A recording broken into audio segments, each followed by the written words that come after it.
Because periodontal disease is a chronic inflammatory process, the reason that you should be concerned is because as the disease progresses and you don't get treatment for it, the body sends out these chemicals, these signals, and they are inflammatory enzymes called cytokines, and they are coming up into the mouth and spilling over into the bloodstream. And what actually happens is, because they are spilling into the bloodstream, they can clog your arteries faster, they can cause heart problems and stroke and all kinds of different inflammation diseases, inflammation problems.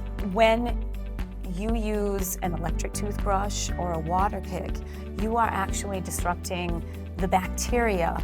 There's a small pellicle layer that forms on the mouth that you cannot see, and on the teeth and on the gum structure.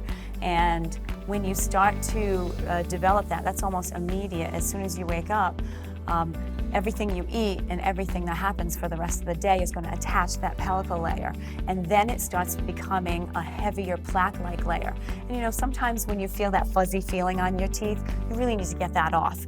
And if it's just plaque is the soft deposit that forms at least every 6 hours. It starts showing up and you can see it. And if you rub it off with floss or picks, anything that you stick between your teeth, you can see this white kind of plaque-like substance on there.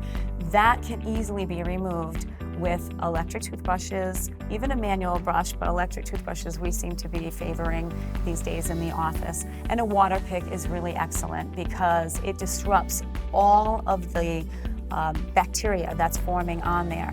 And every time you put something between your teeth or you rub something around your gum line, you are totally ruining the bacteria's day, because they have to start all over again. And so you have to keep at it and keep it clean, keep those gums really healthy and supple, and then you have definitely achieved good dental health.